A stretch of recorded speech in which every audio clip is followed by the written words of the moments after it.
The holiday season came and went, and it was the new year, followed by my birthday, and I needed a challenge for the year, something that would push me to get back to my peak performance before I ruptured my ACL and developed drop foot over a year ago.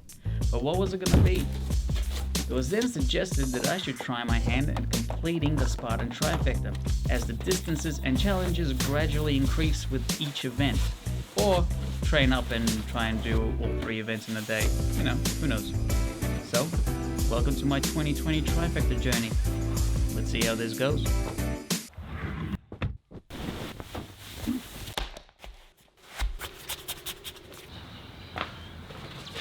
Now, you might think that this is an early morning run from all this haze, but in fact it's 12 o'clock in the afternoon at the moment, and that is smoke that's coming from all the fires that are raging all around Australia at the moment.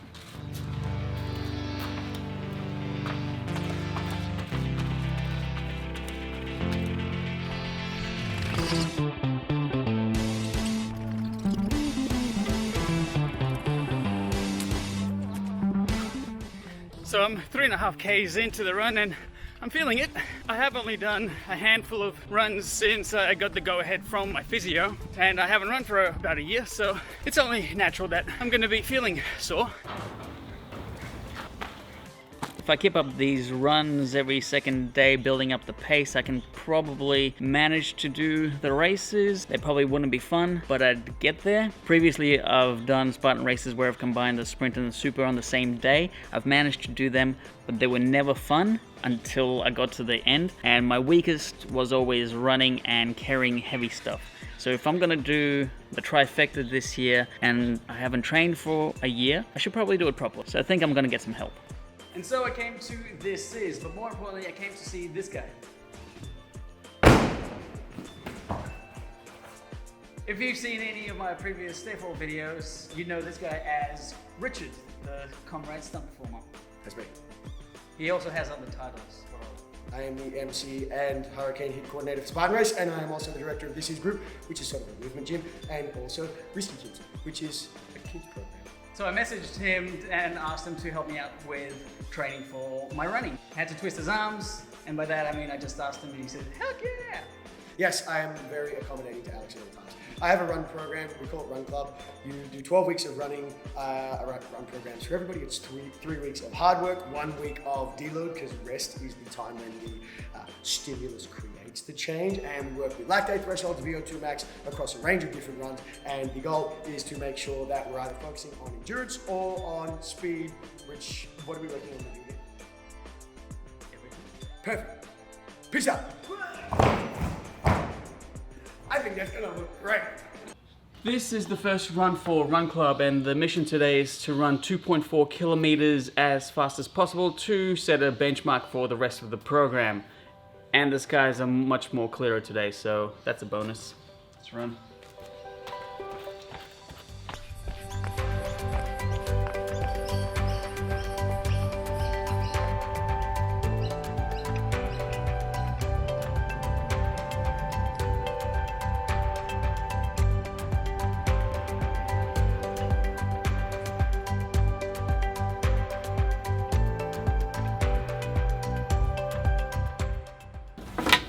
Right, so this morning I have received Richard's plan for me, so let's check it out. Okay, so the goal for the first 4 weeks is to run 11 Ks a week. The weeks are going to consist of threshold run, which is meant to be 5 kilometers, and then an interval of 4 by 1.6 kilometer runs with a minute rest in between. Okay, guess that's what we're going with. Let the running begin.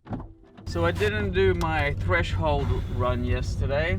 I'm doing it today. And I thought, well, since it's the first week of the proper running program, why not make it a bit more interesting? So I'm combining it with a muddy hell race. Yeah, it's a 7K run compared to the 5K that I'm meant to do for the threshold run, filled with lots of obstacles and just as much mud, if not more. Now, since I developed the drop foot, I have transitioned completely to minimalist footwear, and the footwear that I went with is the Vivo Barefoot Primus Lights. Now, I really like these shoes, but they have a flat sole, so they don't do well in muddy terrain. and they are my everyday shoe. I don't really want to trash them, which means I need some new racing shoes.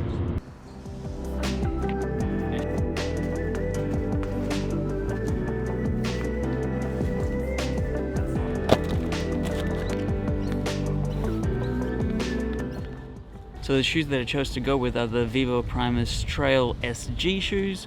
The soft ground, have lugs, and they're nice and blue. They're totally not staying that way after today. How do they go for OCR races? I don't know. We're about to find out, because that's what any good racer does. Test out new gear at a race, right? It's time to go and register for the race. Swap over the cameras to a GoPro with lower quality and get this over and done with. That's a good mindset to go into a race with, right? Just let's get it over and done with. Yeah, totally. On top of me. Going for a run today? Yep. I've always been watching your progress on your foot. Yeah, thanks. How's it going? It's getting better. It's just slowly better? coming back. So Yeah. thought I'd get back into it. It's alright, you got 2 of them. Yeah, that's it. Alright, so I'm registered, so it's time to switch this out for this. So it's time to warm up and enjoy this awesome quality. And I'm a fool because I just realized that I didn't bring the actual housing for this GoPro to attach to my head strap. So I guess there's some B-roll of other stuff, and then I'll tell you how I went.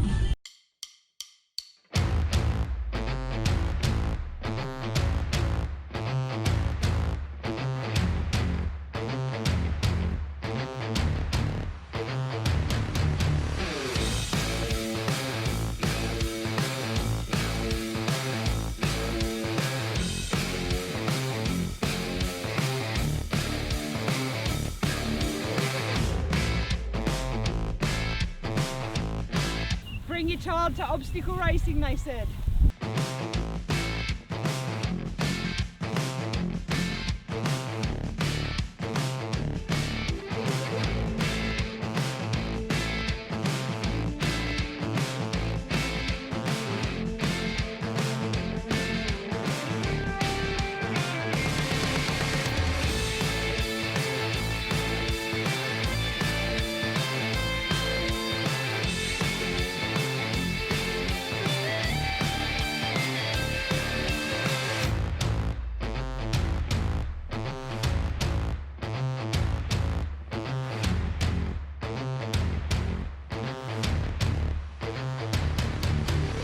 Finished the first race, well, finished the race, because I'm only doing one. It was Victoria versus New South Wales, and I tied for 3rd place with 3 people. So, pretty good race. I'm happy. So did my foot hold out? Yes, it did.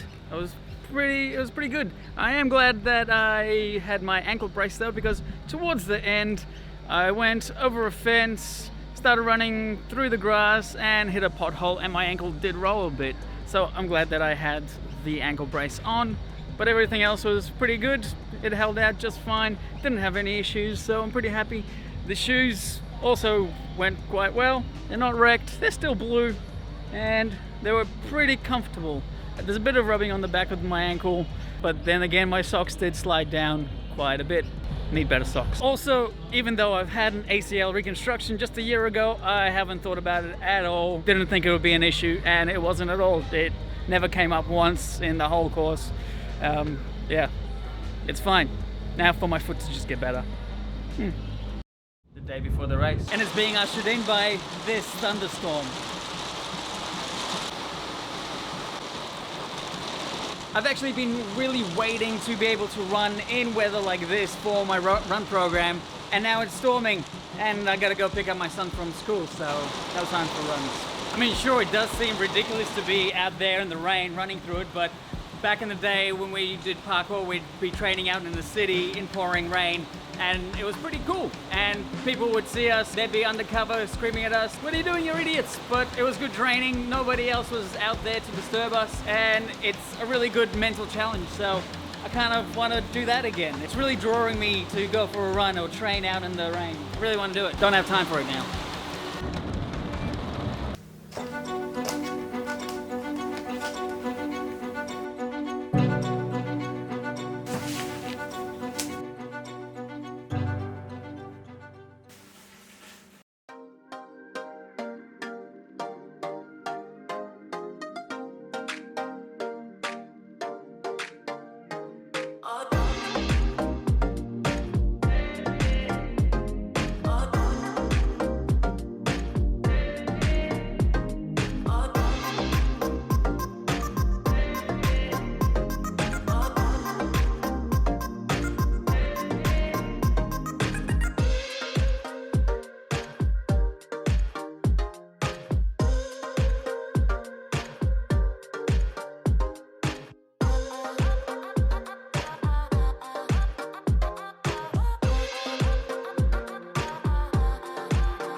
Time for the race to start. Let's do this.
Okay, it's time to have a post-race debrief, starting with the kinesio tape strapping, the technique of which I need to work on when applying it. I applied 2 main strips to my foot, one around the side, which provided a little bit of tension for my proprioceptors, and then one main strip on the front of my foot that was meant to help my dorsiflexion, but it was stretched a little bit too much and it did absolutely nothing. So I gotta work on that. But then it was time for the start line. Got to the start line, got assaulted by Richard, who was also the MC for the day, giving everybody motivational speeches before the start, and the race was on. The shoes I decided to wear for this race are my Vivo Barefoot Primus Lights, which I wear all the time. They're a minimalist shoe that's very light, has a very thin sole so you can feel the ground, and it's really good for proprioception, and it has a flat sole. They're meant for running on concrete. Unfortunately, if you have a smooth surface that is also slightly wet, the rubber that these soles are made out of is not the greatest for grip, so there was a little bit of traction loss. One of the first walls that I went over, I landed onto the ground. It was slightly wet, it was polished, and my foot was gone. Good thing for break falls. Kids, learn to do break falls. Now to the race. 5 kilometers, 20 obstacles, and a lot of stairs. So many stairs. Now my training foundation comes from parkour, so the majority of obstacles were pretty cruisy. Except for the balance beam. That was pretty much just a plank on the floor, and some people almost didn't realize it was an obstacle. I feel like the kids' version was way harder that they had to traverse over. I did, however, have a little bit of trouble with the skipping rope. I had about 3 attempts before I realized that I need to shorten the skipping rope for it to actually go underneath me, because it was too long, it was just hitting the floor, and I'm gonna blame early morning start for that. I got there in the end. We got there. We figured it out. Then there was the water jug carry. That was a bit of a pain, mainly because we had to carry 2 of them, and the seating aisles were not wide enough to be able to carry the jugs on either side, so you actually had to kind of twist and have one jug in front of you, one jug in the back, and carry it that way. It was pretty awkward. Now I'm still getting used to pacing, so the run did take a lot out of me, and for me it was the hardest part of the race, especially because there was a constant supply of ascents, and most of my training since I started back has only been flat ground running. At one stage I did feel a little bit lightheaded and started to think, oh, am I gonna pass out? I hope I don't pass out. Then there was the spear throw. I totally missed it and I did burpees. I don't practice spear throw enough. And finally, right before the finish line on the cargo net, I took a bit of a stumble on the second container and went right off the edge. I caught myself, but I think a couple of people thought I might have killed myself too. It was a quick way to get down to the ground, I must say, so everything was fine. Break falls, kids. Learn to break fall. Overall, I'm pretty happy with how I went for a return to race event for me. I placed 27th in my age category and got this t-shirt, which everybody gets who crosses the line, but it is so much better than the previous t-shirts that they had. The material is wearable. I'm actually happy to wear this during training. I could not really run or work out in these. These became uncomfortable after not long. So I have my first piece of the Trifecta medal, got 2 more to go. The next will be the 10K Super. Until then, more running training and more visits to the SIS. And this seems like a good time to wrap up the video. Hope you enjoyed it. Consider to subscribe and press that thumbs up button if you do choose so. And I'll see you for the 10K. Till next time, peace.